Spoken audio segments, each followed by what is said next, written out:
Welcome to the Have a Good Night Show podcast on episode 2. Today, I didn't think I knew white people, but I know one white person. He was my best friend. We stopped talking, then we got cool again. But we here now.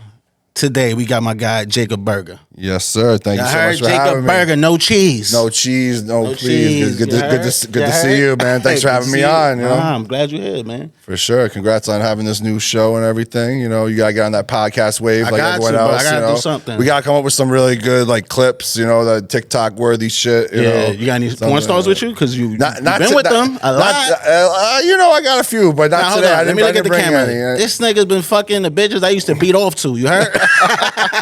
Well, you know, we all try to live out our dreams, Ken. You know, what can I say? You know, wow. I found life in LA and came back. I had to come back to New York, though, and, you know, just live. Why did you come back to New York, though? You know, the energy in LA changed during COVID. Like, it wasn't, when I first got to LA. I don't even want to cut you off. I was mad. Y'all went to LA. I know. Remember that whole crowd that went to LA? I know. It was you, Sasha, D. A lot of y'all went to LA, bro.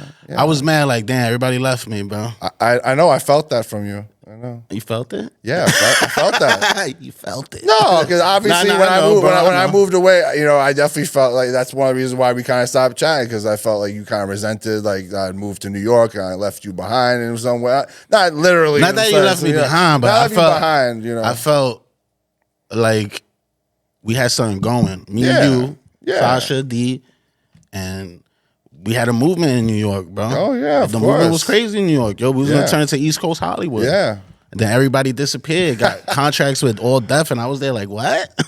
What about me?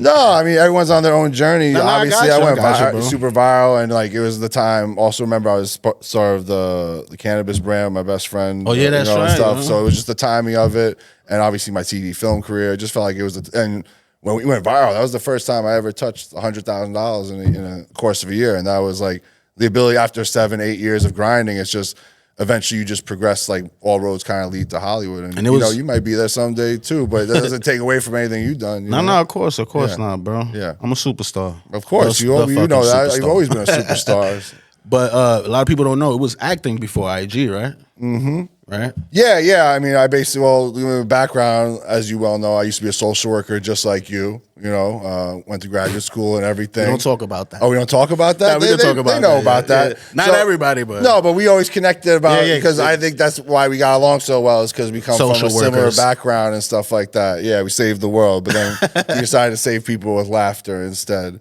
Then I started, I did a reenactment TV show thing when I was like out of a job, and it was like one of those Discovery ID shows where like I'm the strip club DJ and this girl seduces me and kill her husband and shit like that, and I had like this sex scene with the girl, and we were making out and everything. Yeah, it was fire. It was fire. And then a bunch of other things happened. That was a test subject for a workout DVD program. Dry humping, soft porn. No, it's really high. It's really the most awkward thing is though, like me and her started dating later on, and then when she came over, my mom was like, "Let's watch your scene. You want to watch your episode?" I'm like, "Nah, that's awkward as shit." But anyway, so then a couple other things happened. Then I decided, you know what, I'm going to go full time into acting. I'm going to pursue this. Like, I'm going to give this a shot. And that was about the beginning of 2011. Right. And at that point, I just started doing some training because, I did musical theater as a kid, but He loves to train. So I took a summer class at William Esper, classes at other prestigious schools, UCB, improv, stuff like that, just to build a foundation. Then I started doing student films, web series, all that kind of stuff, building up the rapport, reels. So tell us why IG? Why'd you start it on IG, bro? Well, I think how did you it wasn't that you linked up with me first, right? No, I went viral with the Trump Bad and Bougie and the Soldier Boy thing. Remember, I was like, sometimes you gotta check in though. Like that's when I went viral, and that's when I started reaching out to people because, like, okay, now people kind of know who I am, and I have something of value to bring as a guy who has a cop uniform. So who was the first people you hit up when you first came to IG, bro? You and Fat Boy. You guys were the first. Wait, that collab. was the first. Yeah, video, the very first collab. Oh shit! Like the week after I went viral. AJTV was the first collab. No, I didn't meet AJ for months later. All right. No, we. Right. When I went viral, because like I realized, okay, now I got my first few thousand followers. Like, people know I have 2 videos. So you probably remember I messaged you probably very professionally, like, "Hi, my name is Jacob. Yeah, I'm a content creator. I have, because I come from the TV, like you said, I come from the TV film world, so I'm used to conducting a certain way. So now, okay, I got a little juice, I got something they need. So boom." In my head, I thought he was a cop the whole time. Because at this time, weed was illegal. So I was like, damn, this was I'm about to get arrested through a skit. This was early 2017. So, yeah, I think I just reached out to you and Fat Boy at the time. And Fat Boy wasn't too, like, he was popping, but he wasn't as popping as he would eventually become yet. And I remember we went to our friend's house and we shot a couple skits.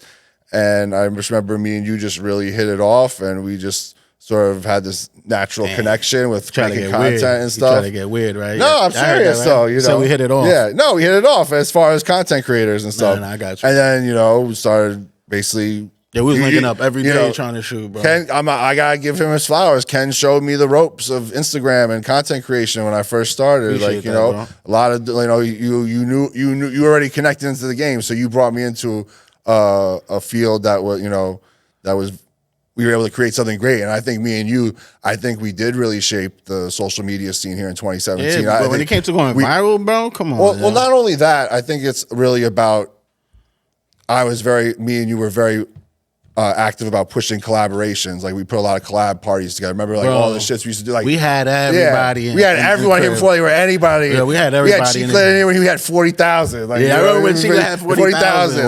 Or just other. We were always pushing that in New York. And I noticed when I came back last year in New York, like I didn't feel that same energy. But maybe that's because I disconnected from people or whatever. But like, no, people were still collabing. But like it just felt like back then we were just really hungry. We just really wanted to make content. We were like trying, really eating hand to mouth, getting promo, like learning the ropes, like moving on up in the game, like like going to places that we never thought we'd make it, like And it was just incredible. And Instagram has been such a blessing to us, I would sorry, I didn't mean to ramble on. It was kind of a long-winded answer there, but that was cool, bro. Yeah. But it's crazy. You would not think an app would change your life. No, and that's the funny thing. Bringing it back to your original question about TV film is like I never imagined that I'd become this social media figure when I started acting. I was just gonna do it like every other actor I've seen, like take classes, work your ass off, like eat hand to mouth, like build up, maybe get a few parts a year. So this opened up a whole new world to me where I was able to create every day and like not have to wait for casting or be cast in a movie. We were literally making our own future, our own destiny, like, and it was just so dope. And, and getting money together too. We were getting brand deals together and shit like that. Like, dope, now we had a good time, like, bro. Yeah, like it was like, let me tell you something, I don't regret anything, bro. Even when we stopped talking, I don't regret none of that. For sure. It just, people learned, and you got to see people for who they really are. People still working, people not working. Some people were lazy, they didn't just stop working. Oh yeah, we know a few of those. We know a few of those. We just kind of figured it out how to see like, do people really be doing what they want to do? Like, Yeah, but Instagram is definitely like is just social media in general. I guess is just like made things incredible. Tell me about COVID. What happened in LA? COVID. Well, I guess COVID started out pretty okay in LA. Great as far as auditioning goes, because now everything was self-tape, so I didn't have to. How was collabing in LA different from New York, though? Oh, okay. Switch up question. With the comedians. Well, no, I mean, I think out there, everyone's really hungry to work and stuff like that. Like, there's a lot more working every day. Definitely like a little more clicky, I guess, as far as it goes. Like, people started to click up, but it wasn't like that. Like, people had their own little groups. Their own little groups that they shot with and stuff like that. I mean, you see that on Instagram, who works with who and shit, who always together. Yeah, but I mean, as far as my journey, I can't speak for everyone else, but for my journey, like getting to LA, I remember the first week I was there, I was at Jake Paul's mansion, because I knew this guy Chad, and he brought me through, and I was like, wow, Chad. this is incredible. Like, this is what YouTube, this is what social media can buy you. It was Mike Tyson's old mansion and stuff like that. Fuck yeah. And it just felt like I just hit the ground running out there. The bathroom in the mansion? Oh, of course. Nice. Yeah, of course. It was beautiful. And I collabed with Kodak Black that first week I was in LA. So like that was like huge. Like, that was just so random. Like, I'm chilling in the studio. He's playing with Bad Baby was there too, which was like kind of weird. Like, because she was definitely underage at that time. I'm like, why is Bad Baby here chilling with Kodak Black? This looks mad odd and not right.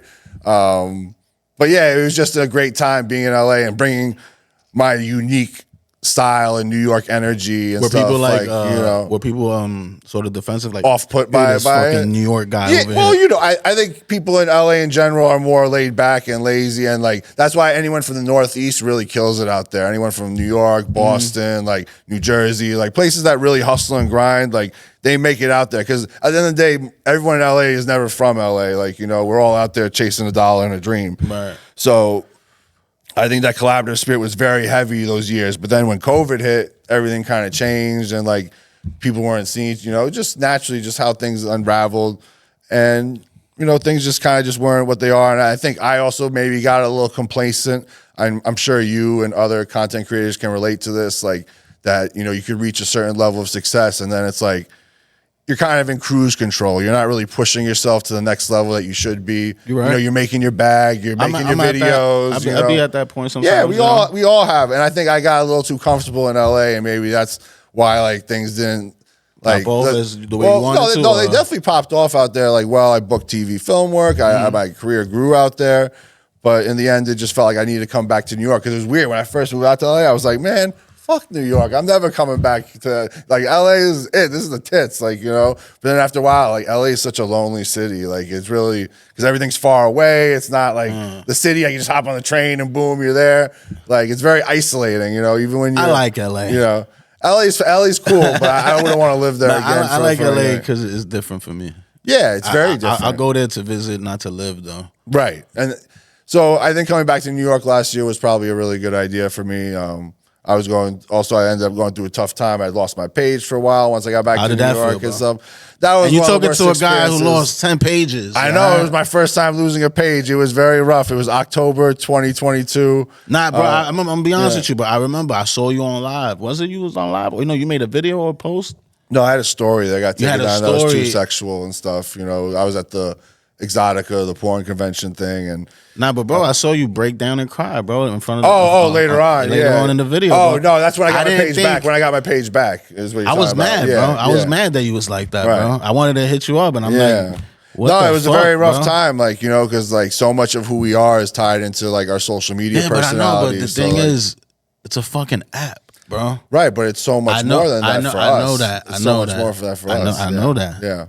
But you do it again, bro. You go back at it again. Right. Well, luckily, 4 months later, I was able to get the page back, and but things were still kind of fucked up for me and stuff. And then during the summer of last year, things started turning around. I finally like got in the right frame of mind where I want to start creating again and kind of build it. So now I'm in a much better place and everything, just as far as being happy with what I'm doing and finding my passion again. Because, you know, if you don't have the drive to do this, if you're going through like depressive phase or anything like that, it's very hard to create. Should just be at a pause. Yeah, it's hard. Like if you don't love yourself and like what you got going on in your life, it's very hard to then create something, some art that you're going to give to the world and stuff. So, you know, that's why it's really important to take care of like yourself and mental health and things like that. So then you can be the best you could be for the audience. I ain't mad at that. Bro. What got you to that point though lately? Like last year, like when you felt like. Well, it was a combination of losing my page, and I'd already kind of started losing my passion for being an artist, for being an actor. All right. I kind of just, even when I got my page back, like there was a temporary moment of like happiness, but then I was like, shit, like I still feel like empty. I still feel like I should be happy right now. I got my page back. I should, you know, Berger got his groove back. Like what's going on? And then things just got, you know, progressively worse. And then I ended up finding out I had diabetes, like, you know, because I went to go get tested. Everything's all good now. I got it under control. And like I had a pretty bad like gambling addiction that kind of had to hit rock bottom over the summer. So bro. Yeah, well, the gambling is and that's why it's bad, especially like the way it is in New York now with all this, the FanDuel and all that stuff, like it's sports betting and everything. You still betting hand down? No, I've been sober from gambling for since the summer. All right. So once I gave that up and started seeing a therapist and like getting life in order, that's when things started turning around. And I started pushing myself to be social again, reaching out to old friends, making content, and then boom, you know, I started going viral again in September. Like, you know, I went viral with the West Indian Day Parade shit.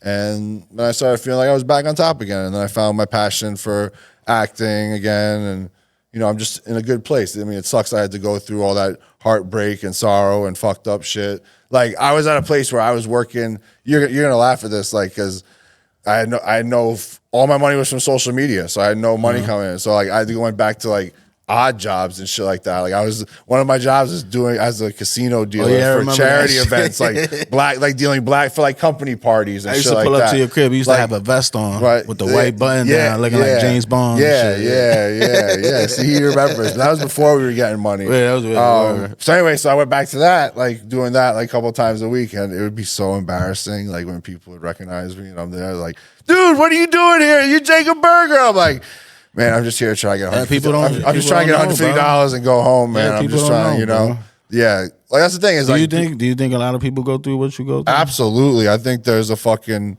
like problem where we're expected to always present this certain picture of perfection with our audience and not be vulnerable. When in reality, I know people that are way more successful than us and they're fucking miserable. Like, you know, they're going through some shit. Like just because you're successful and have money doesn't mean you're necessarily happy. So I think it's very important and being able to talk about it openly. That's why I've tried to talk about it openly, because if I can help inspire anyone or push anyone to help them seek treatment, to realize that they're not alone is important. We got all these followers and that we got to have the money to match it. We don't. It'd be hard, bro. This ain't no 9 to 5. This is a fucking 9 to smile, nigga, as long as I can make y'all smile, yo. And like the other day, I get in a cab. I call an Uber, get in a cab, and there's a dude in the car, and he's like, yo, Ken, what are you doing? Right. You should be in a Rolls Royce or some shit. I'm like, damn, he shit on you like that? Yeah, like that. I get in the Uber, I slammed the door, but I was thinking that ride, motherfucker, I should be in a Rolls Royce. I still be riding the bus, y'all. I don't know. Like, be like that, bro. It's hard, I ain't too proud for the bus. I ain't too proud for the bus either, but sometimes I was but basically this year I be too. Look at my girl looking at me like, I know, nigga. I can feel the daggers You know why coming I don't, you know why I don't take the fucking public transportation, bro? I'm gonna be honest with y'all. Yeah, what's that? One time I was coming from an audition. I said audition. Right. An audition. Right. And I took the train. I get back on. It was early in the morning, the audition. I was tired. I fall asleep. I was on IG too. I was lit on IG. I fall asleep though, bro. I get back to my crib. I go to my stories. Damn, look at Ken. He's a bum on the train, yo. What the fuck? That's funny. I'm a bum on the train in the stories, bro. And I'm there like this sleeping. Nah, we gotta make that as a skit, bro. That's definitely a skit. They're like that, bro. And they caught me, bro. They caught you bad. I'm in the train one time, me and my wife, right? We chilling. Yeah. We talking. We like to debate a lot. Sometimes it gets a little loud. Cool. But we love each other. We respect each other. There's a dude on the other side of the train like this recording. Make a joke now, Ken. Go ahead, bro. I look at him in front of everybody. I'm like, go ahead, tag me, bro, because I'm going to get your profile picture, bro. I'm going to flame you when I get home, nigga. Got you. Bro, I guess my fans are a little more tame than they be, bro, that good night shit, forget about it, bro. They be trying to come at me. Yeah, I guess you do kind of be asking for, like, people want to come up to me and be like, yo, bro, you remember me? You made fun of my hair and shit. Like, wait, you've actually had people, like, bro, like come up to you that you had, and you remember them and stuff? Or I have to act. I'm a good actor, so I act like I remember them and shit.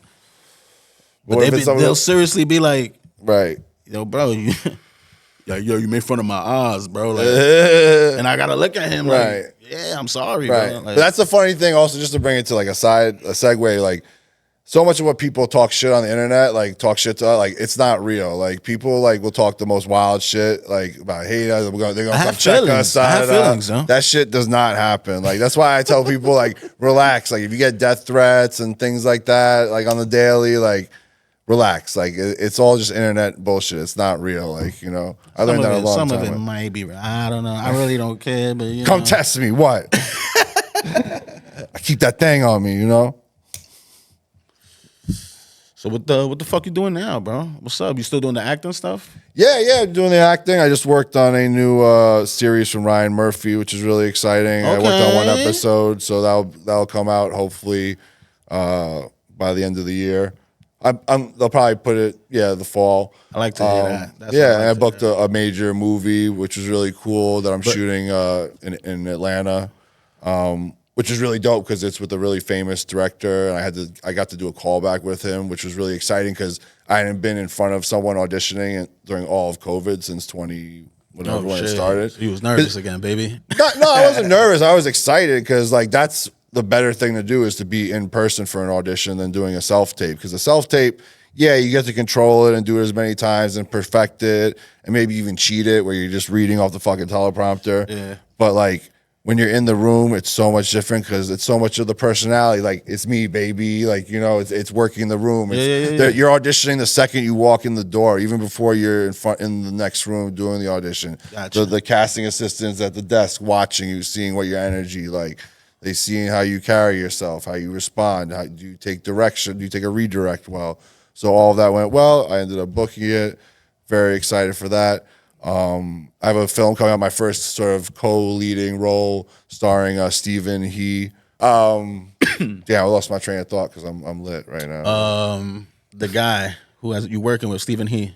Oh yeah. So I smoke, and my memory is immaculate. So he has a huge following, and then there were a bunch of other actors in it too who you'd recognize. So I got to play it's like a dark comedy thing. Okay. And I play a bank robber. It'd be the two other guys. I get shot in the leg. I have a really cool like prosthetic thing. Like they operate on me. So it was really cool just to have like you more liked of it a when they was leading doing the role. makeup on your leg? Yeah, it was really cool. It was two hot Mexican chicks, so you know, always nice. I know you're trying to get me, but like you can't get me because I'm always one step ahead of Ken. We know those two guys. Yeah, with long hair. Yeah, nah, it's two baddie mamacitas, lady boys. So I'm excited for that. So he has a connection at I think it's going to premiere at Tribeca Film Festival, which will be exciting. Bro. So that's in June, and then just I was at the Tribeca Film Festival too really? with New York Nikos.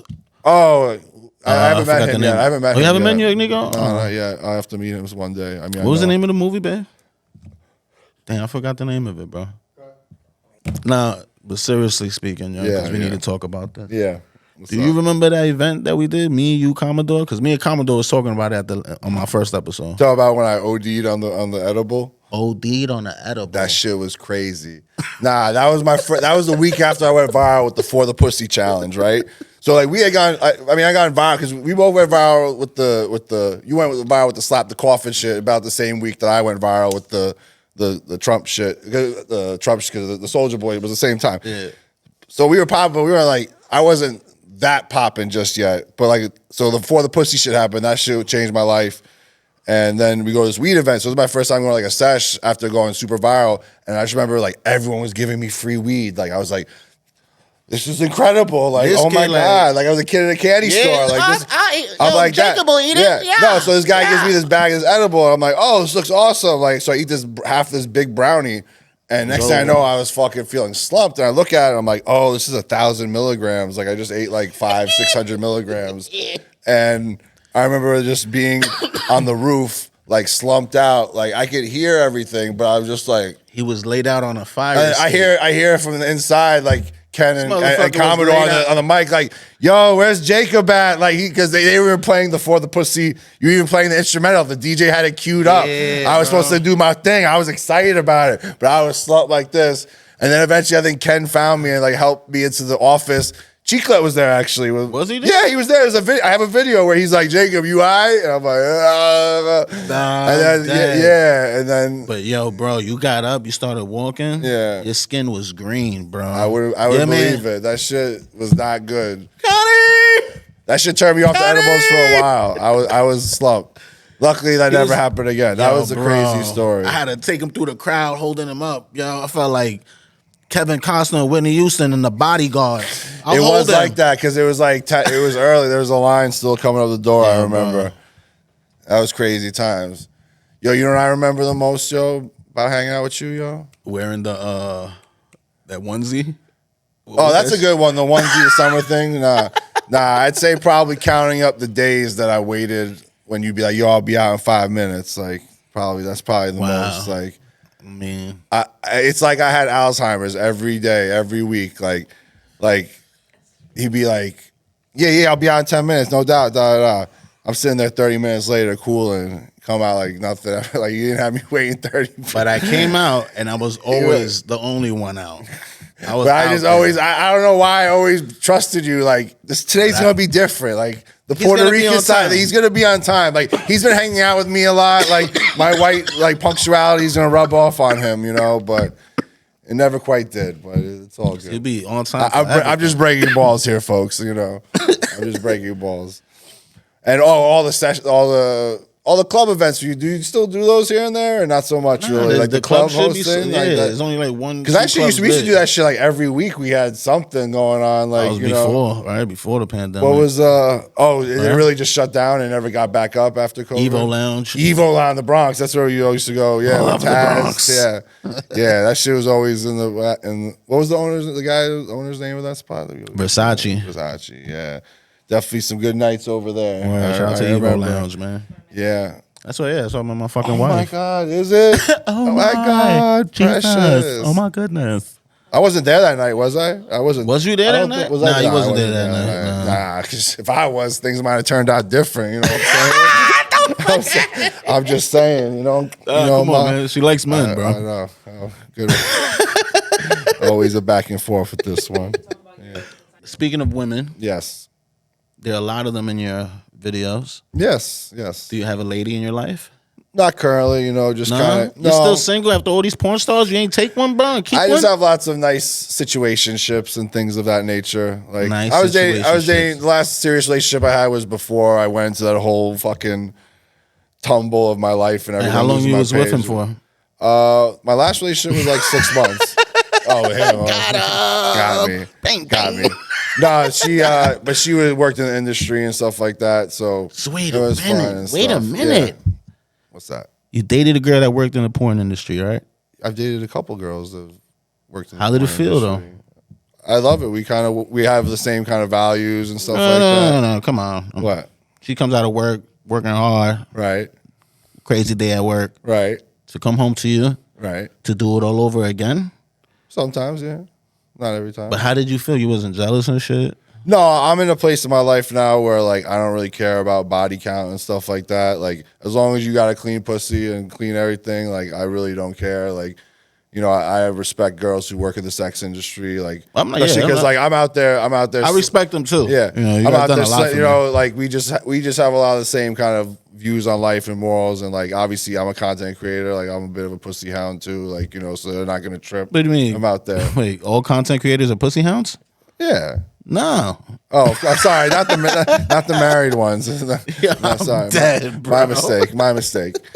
Well, hey, the ones who work with porn stars, I would guess. Yeah, anyway, but nigga, you're fucking pussy savage, nigga. But like I said, no, it works out good. Like I said, they get like hoes are more fun than normal girls, quite honestly. And I say hoes respectively. See, I'm a little drunk and a little high now. Respectively. That's not my problem, but damn, go ahead. But yeah, I have no problem with that. That's what they make mouthwash for, And let's face it, everyone's mother has done something, So, and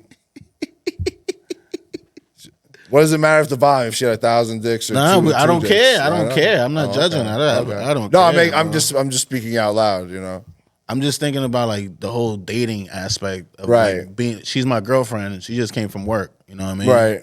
It's crazy to me. I don't think I can handle it. Right. It's definitely. I'm not advocating that for everyone. It's definitely not for because I'm 39. Like I'm in a different place. I also think of sex in a different way than maybe other people would. I'm more of like a poly person. Like I don't really believe in like sort of being with one person forever kind of thing. You want to be more than one person forever? I have a lot of love to give, Ken. I love the hoes. I love the porn stars. They're the best. We see eye to eye on things. I love you ladies, all right? Jacob loves the hoes. That's right, the camera. Make sure you cut to that when I'm saying in the thing. So one thing that I have been seeing on your page, been seeing you at the rallies. I see you in the comments a lot. Right.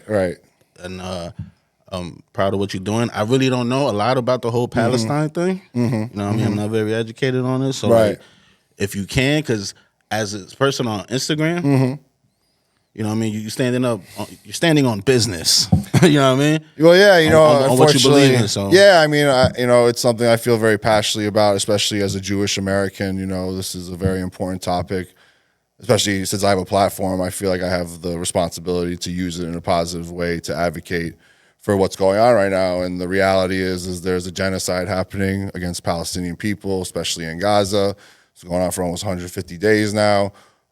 Yes, October 7th was terrible, but it's in no way justification to then completely destroy Gaza. Like literally 80% of the infrastructure in Gaza is gone. Wow. They're actively starving the people, not letting aid in, food, water. You might have seen some bullshit thing yesterday where they dropped in some aid by plane. They dropped them some MREs or whatever, but it was barely anything. It's just a very terrible situation, and I feel very compelled to speak out about it. I've been making content regularly. Like you said, I do attend rallies pretty regularly here in New York. I've been to rallies in D.C., March with Wall Palestine, with Jewish Voices for Peace.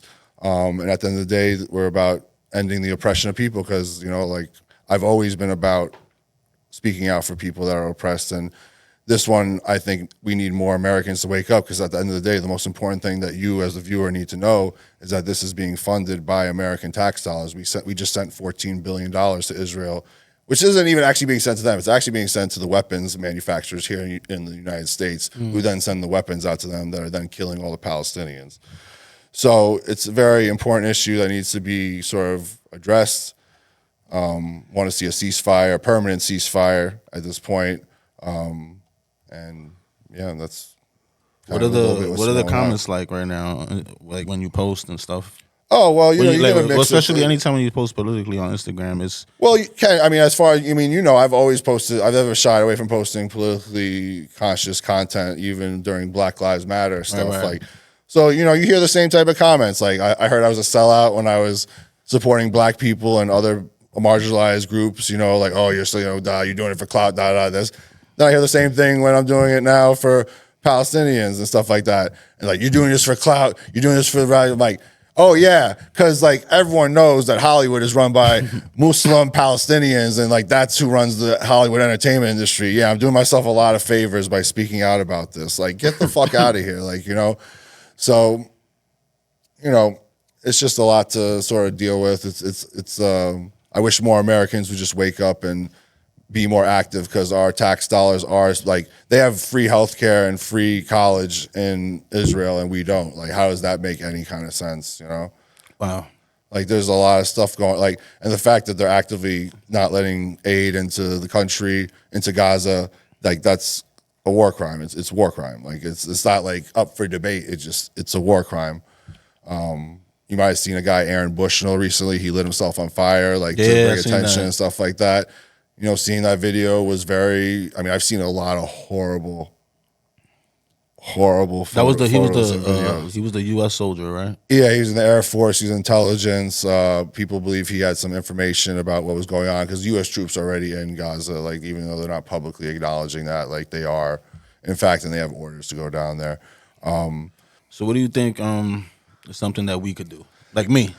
Well, honestly, just in general, I would just encourage you to be more paying attention to what's going on. Like, it doesn't hurt to acknowledge the pain and suffering that these people are going through. Like, they need our voices. Like, we're literally applying political pressure. Like, if you just saw the primary in Michigan, over 100,000 people, Democrats voted for uncommitted. Like, they don't want us, to not support Joe Biden because Joe Biden is supporting this genocide. It's the same thing with Trump, though. I'm in a place politically now where I don't mean to be a one-issue person, but, like, it's hard to really support either of them when I know they're both supporting the American capitalist genocide that's going on in Palestine. So the best thing you can do is just educate yourself, advocate, attend rallies, just let people know, and don't bow down to Zionistic propaganda that you might hear. It's just not true. There's plenty of Jewish people like me who have morals and ethics, and having an ethno state is not a cool thing. Like, you don't get an ethno state just by accident. Like, you have to kind of clean people out. Research the history of Israel. This didn't start on October 7th. This has been going on for 75 years. Look up the Nakba, 1948. That's when things started, when people came and pushed Palestinians off their land and murdered them and such like that. So there's a lot to learn. I just wish people would have more empathy for the world and for what people go through, especially since it's our tax dollars supporting and funding this.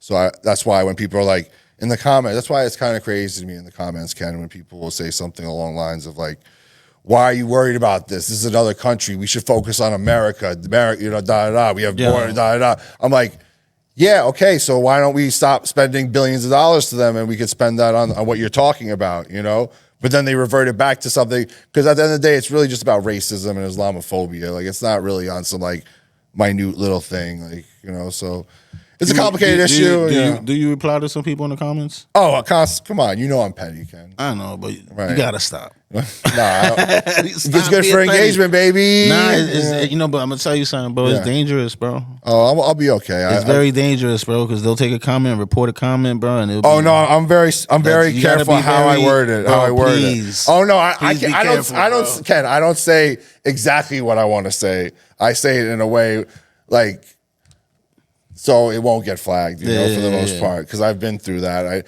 On TikTok, I get flagged all the time for comments, but it could be the most like random thing, like you're garbage, and like that gets reported, like, you know, for bullying, because I'm a big bully. Online bullying. Yeah, so sucks.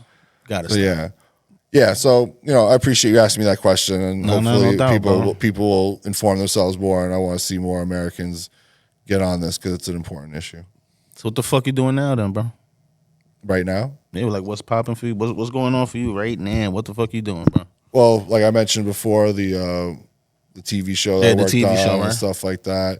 A movie coming out in June. You still rapping and shit? What's up, bro? I haven't been rapping I did something recently, like a few weeks ago, to BF Pac-Man's joint. It was like some They Know remix beat shit.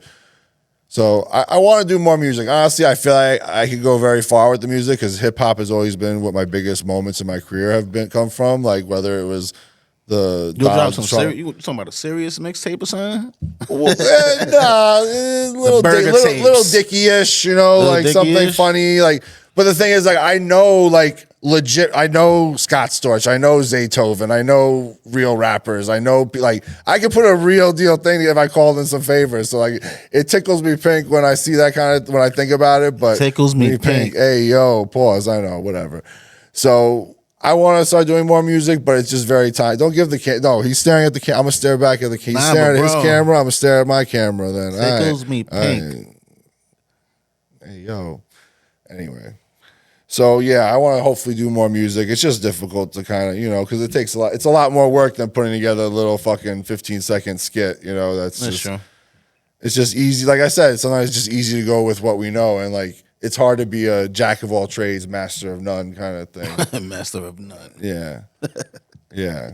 I'm really glad you came on this episode because the first one, you know, it was kind of random. I just wanted random people to show up and shit, but to start it off, you know, I started it off with you doing these skits and shit like that on IG. So it's like coming full circle, and we here. You know, I'm finally doing a podcast. I didn't really want to do a podcast and shit, but no. I'm being honest, bro. Because but I needed a way to connect with people so people know who I am and shit. You know what I mean? Type of person I am. You gotta know how big a piece of shit you are. Right? Exactly.